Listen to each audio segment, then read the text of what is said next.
Welcome back, my friends.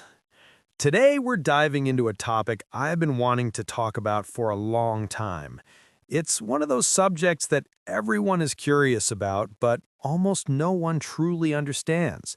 And because of that misunderstanding, a lot of people lose money quietly. So get comfortable. Grab your coffee. We're unpacking the real story behind 3x leveraged ETFs, the good, the bad, and the completely misunderstood. Let's get into it. You know how on the internet you see videos everywhere like, buy 3x ETFs and triple your gains. If the stock goes up 10%, you'll make 30%. It sounds so delicious, right? Like a shortcut to wealth. Like someone whispering, "Psst, hey, do you want the fast lane to riches?" But here's the thing. The real world is never that romantic. And most people who jump into these products don't actually know how they work. Now, before anything else, I'm not giving financial advice and I'm not telling you to buy or sell anything. I'm doing the opposite. I'm giving you the mechanism, the reality, so you understand what you're touching. Because an informed decision, even if it's risky, is always better than an uninformed one. So let's imagine something. You're extremely bullish on a stock or an index. You believe in it, you trust it, you're sure it'll go up. But your capital is small, your time is short, and suddenly you discover the world of 3x ETFs. The idea is simple. If the stock rises 5%, you make 15%. And inside your head, there's this little voice saying, "Come on, do it, we'll get rich faster." But here's the secret most people don't know. Yes, you gain 3x on the way up, but you also lose 3x on the way down. That part is obvious, but the part nobody tells you is this. These funds reset daily, meaning they're not designed for long-term holding. They're short-term trading instruments built to follow daily price movement, not long-term direction. Let me show you what that actually means. Imagine you have $100. The market drops 10%. You drop 30%.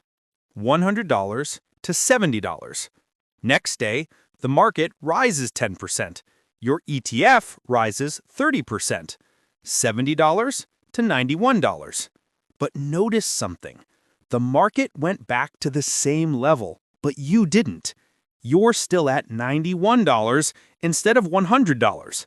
That missing $9, that's called volatility decay. And this single concept is responsible for 90% of the losses beginners experience with leverage. People online often say things like, "The market is up 20% this year, but my 3x ETF is barely up. I don't get it. I thought leverage multiplies gains.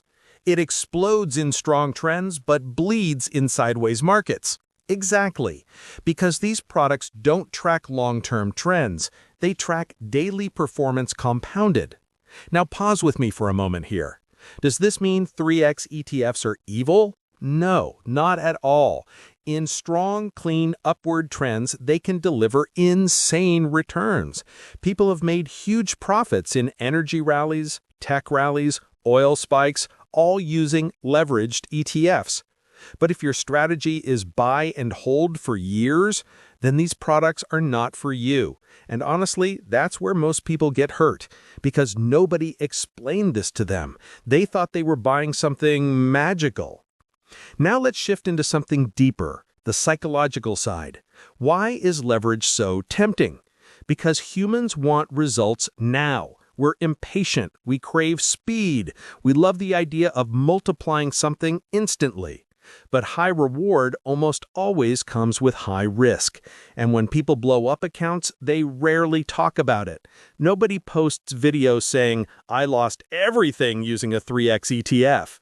But when they win, oh, they shouted from the rooftops, "Up 50% in one day, doubled my account this week." And that creates FOMO, the illusion that everyone is winning except you. That's why these products feel like a gold mine and a landmine at the same time. Now let me tell you this straight. 3x leverage is incredible if you know what you're doing, and extremely dangerous if you don't. It's like a high-performance sports car. If you can handle it, it's thrilling. If not, you crash at the first turn. My job here isn't to drive the car for you. My job is to show you the roadmap. I want you to understand why these products behave the way they do. Because once you understand decay, compounding, and daily resets, suddenly everything makes sense. Now I have a question for you, and I want you to answer honestly. If an investment feels more complicated than you initially thought, what's more likely? That it will make you rich, or that it will surprise you in a bad way? Exactly. For some people, leverage is an opportunity. For others, it's a trap. That's why I always say, you can choose any strategy you want as long as you fully understand it. Ignorance is expensive. Knowledge is profitable. Financial wealth starts with informational wealth. Your first investment should always be understanding. Before we wrap up, let me leave you with this. Leverage isn't good or bad. It's simply powerful. And anything powerful must be handled with respect. So, tell me, have you ever used leveraged ETFs? Did they work for you? Or did they burn you? Drop your experiences in the comments. Let's learn from each other. Thanks for hanging out with me today. If you enjoy these deep dives into the parts of finance most people never explain, don't forget to subscribe. We've got a lot more coming. See you in the next episode.